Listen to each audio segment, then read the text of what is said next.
누가복음 24장 13절에서 35절 말씀. 그날에 그들 중 둘이 예루살렘에서 25리 되는 엠마오라 하는 마을로 가면서 이 모든 된 일을 서로 이야기하더라. 그들이 서로 이야기하며 문의할 때에 예수께서 가까이 이르러 그들과 동행하시나 그들의 눈이 가리어져서 그인 줄 알아보지 못하거늘 예수께서 이르시되 너희가 길 가면서 서로 주고받고 하는 이야기가 무엇이냐 하시니 두 사람이 슬픈 빛을 띠고 머물러 서더라.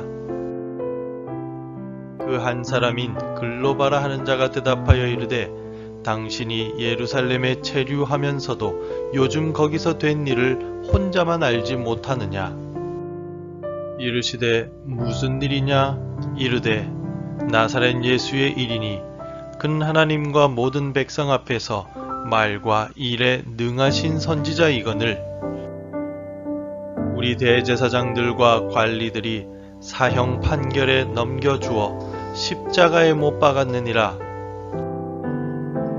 우리는 이 사람이 이스라엘을 속량할 자라고 바랐노라. 이뿐 아니라 이 일이 일어난 지가 사흘째요.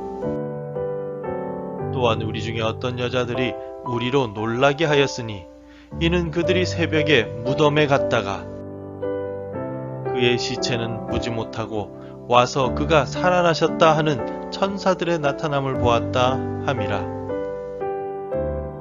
또 우리와 함께 한 자 중에 두어 사람이 무덤에 가 과연 여자들이 말한 바와 같음을 보았으나 예수는 보지 못하였느니라 하거늘 이르시되 미련하고 선지자들이 말한 모든 것을 마음에 더디 믿는 자들이여 그리스도가 이런 고난을 받고 자기의 영광에 들어가야 할 것이 아니냐 하시고 이에 모세와 모든 선지자의 글로 시작하여 모든 성경에 쓴 바 자기에 관한 것을 자세히 설명하시니라.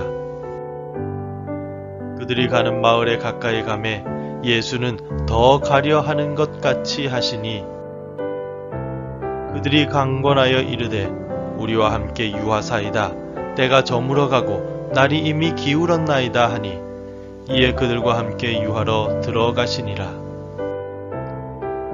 그들과 함께 음식 잡수실 때에 떡을 가지사 축사하시고 떼어 그들에게 주시니 그들의 눈이 밝아져 그인 줄 알아보더니 예수는 그들에게 보이지 아니하시는지라. 그들이 서로 말하되 길에서 우리에게 말씀하시고 우리에게 성경을 풀어주실 때 우리 속에서 마음이 뜨겁지 아니하더냐 하고 그때로 일어나 예루살렘에 돌아가 보니 11 제자 및 그들과 함께 한 자들이 모여 있어 말하기를 주께서 과연 살아나시고 시몬에게 보이셨다 하는지라. 두 사람도 길에서 된 일과 예수께서 떡을 떼심으로 자기들에게 알려주신 것을 말하더라. 우리는 열정이 담긴 말을 듣거나 진실한 마음으로 누군가와 대화할 때 마음이 뜨거워지는 것을 느낄 때가 있습니다. 절망스러운 상황이었지만 내 말을 잘 들어줄 뿐만 아니라 나를 이해하고 신중하게 격려해주는 누군가의 말을 들을 때 가슴이 뜨거워지고 힘이 샘솟는 것을 느낍니다. 또 이른 새벽에 말씀을 읽고 묵상할 때 하나님께서 주시는 은혜를 누리며 가슴이 뜨거워짐을 느끼기도 합니다. 하지만 본문에 나오는 두 제자는 엠마오로 내려가는 길 내내 절망 가운데 있었습니다. 바로 옆에 예수님께서 함께 하셨음에도 불구하고 그들은 여전히 예수님의 죽음을 슬퍼하고 있습니다. 본문에 나오는 두 제자는 예수님께서 십자가에서 죽으셨음을 알고 있으며 또한 주님께서 부활하셨다는 사실까지 들었던 제자들이었지만 그들의 마음에는 절망이 가득 담겨 있었습니다. 그래서 엠마오로 내려가던 두 제자는 부활하신 주님을 만났음에도 불구하고 예수님이심을 전혀 깨닫지 못하고 있습니다. 16절에서 그들의 눈이 가리어져서 그인 줄 알아보지 못하거늘이라고 기록되어 있습니다. 이 두 사람은 아마도 예수님께서 사역하실 때 바로 옆에서 지켜보았던 사람들일 것입니다. 하지만 그들이 예수님을 전혀 깨닫지 못한 채 절망할 수밖에 없었던 이유는 부활에 대한 소망이 없었기 때문입니다. 부활하신 예수님의 소문을 들었음에도 불구하고 그들의 마음에는 부활의 확신이 없었고 부활을 믿지도 않았던 것 같습니다. 본문의 16절에 그들의 눈이 가려졌다 할 때 가려졌다 라는 말은 계속해서 붙들고 있었다는 원래 의미가 있습니다. 부활의 확신은 없이 주님의 죽음에 대한 공포만을 계속해서 붙잡고 있었던 그들은 부활하신 주님을 알아볼 수조차 없었습니다.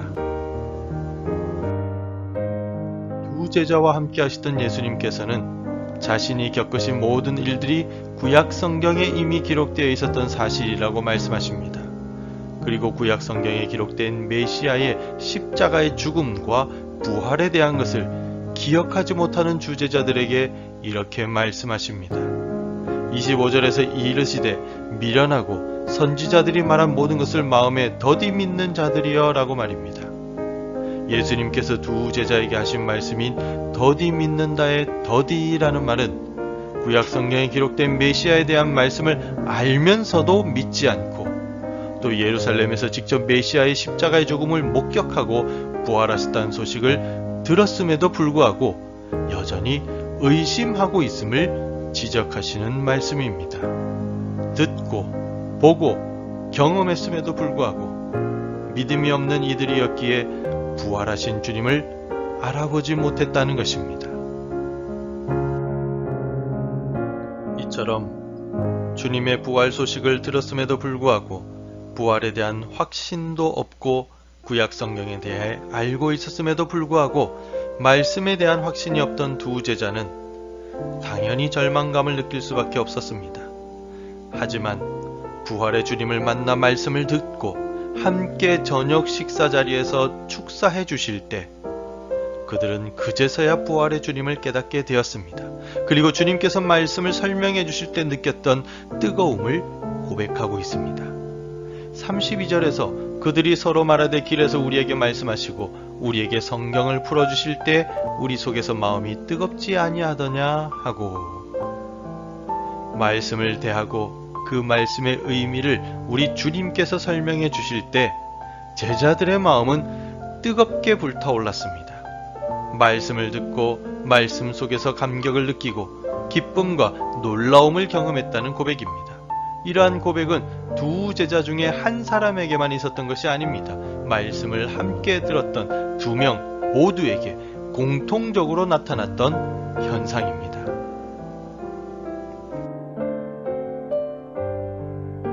엠마오로 가던 두 제자는 부활하신 주님께서 말씀을 설명해 주실 때 그들의 마음이 뜨겁게 타오르며 감격을 느꼈습니다. 주님께서 설명하신 말씀은 단순한 소리로 그치는 것이 아니라 듣는 사람의 마음을 움직이고 변화시키는 능력이 있었습니다. 그래서 히브리서 저자는 하나님의 말씀에 대해 이렇게 고백합니다. 히브리서 4장 12절에서 하나님의 말씀은 살아있고 활력이 있어 좌우에 날선 어떤 검보다도 예리하여 혼과 영과 및 관절과 골수를 찔러 쪼개기까지 하며 또 마음의 생각과 뜻을 판단하나니라고 말입니다. 말씀 앞에서 우리는 다시 뜨거워짐을 느낄 수 있습니다. 말씀 안에서 우리는 뜨거운 감격을 누리게 됩니다. 말씀을 통하여 우리의 인생은 부활하신 주님과 동행하게 됩니다. 오늘도 말씀을 붙잡고 말씀 속에서 살아가는 우리 모두가 되길 간절히 소망합니다.